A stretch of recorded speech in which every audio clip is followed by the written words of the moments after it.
Hi there. Feeling pretty relaxed today. It's Sunday afternoon. It's a beautiful day up here in the mountains. I'm off to Hawaii tomorrow.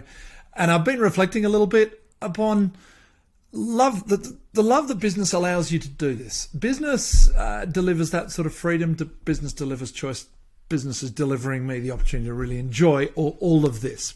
I'm Andrew Laurie from BGB, and that's what I want to talk about today. The fact that business should deliver this, and just in the briefest form, how it does. Now, I'm partly reflecting because at the moment we have a lot of clients who are doing something similar. I was thinking about it. I've got a couple of clients who are living over in Spain at the moment. He's become a full-time rock climber. I've got a couple of clients living in Finland. They wanted to take their family, young kids, wanted to do some education over there for a year or two. I've got a client in Italy for a month on holiday. I've got another client in Italy for 2 months on holiday. I've got a client in Greece holidaying for about 9 weeks. Now, everyone I've just mentioned, ourselves included, our businesses are in Sydney, Australia. And those businesses continue to run without us, even if we are in Hawaii, Finland, Italy, Greece, or Spain. And look, that's what business should do. So that's the nice side of it. There's another way of looking at this. If you can't do that, that means your business depends on you too much. You've got to turn up for your business to operate.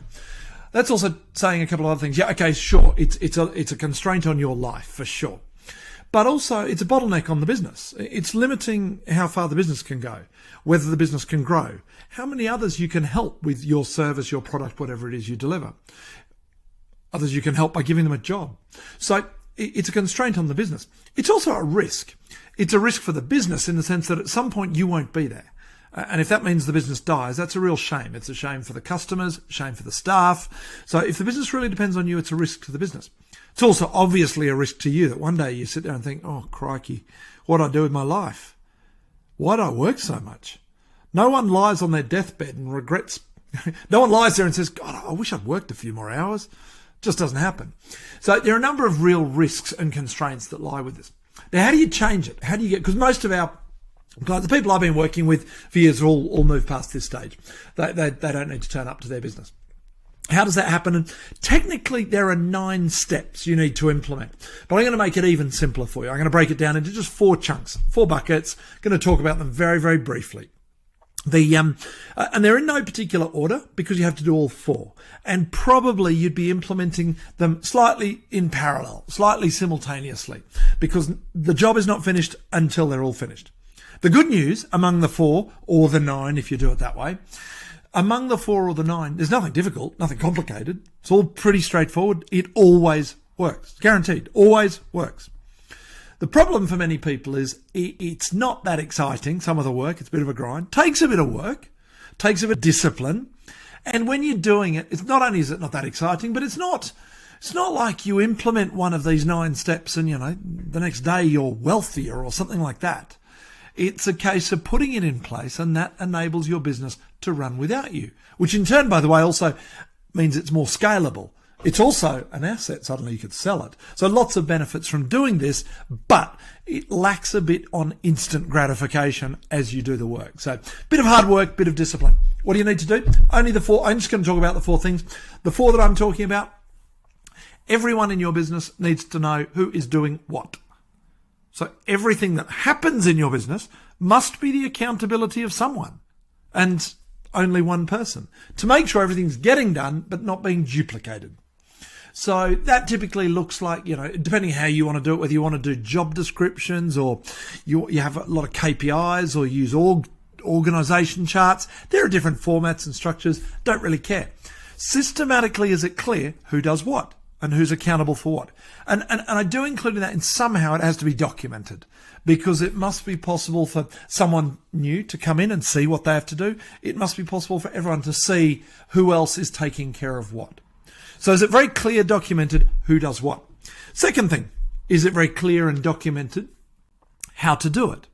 Now, sometimes it is as simple as sort of a process flow chart. I quite like them. Not a huge fan.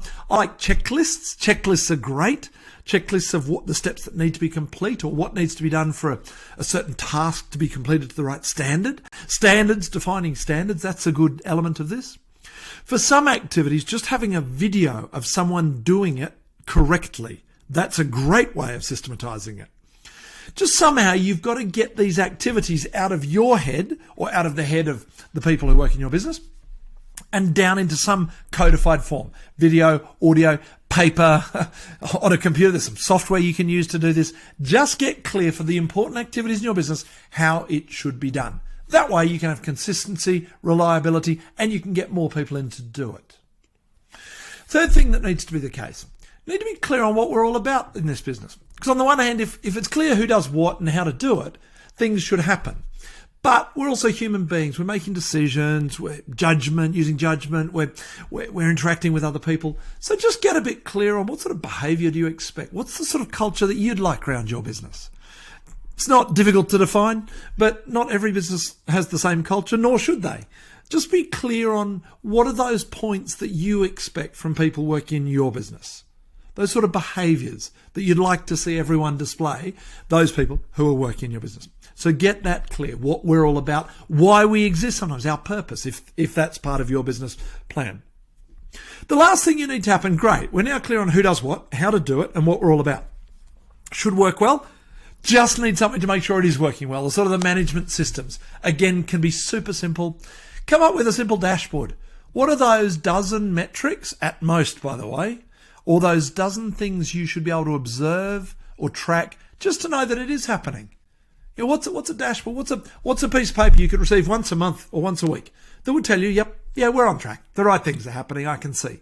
Find out those facts and get those produced once a month, once a week. Once a month is usually enough for most businesses. Furthermore, just decide who needs to be communicating with who, just to make sure things are happening.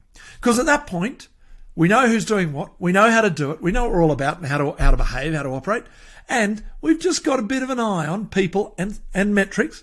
We've just got a bit of an eye on a handful of things to make sure it is actually happening. The business can work without you. You can go and enjoy your life. The business can scale. You've got choice, you've got options, you've got freedom. And that's what business should be all about. Enjoy it and all the best.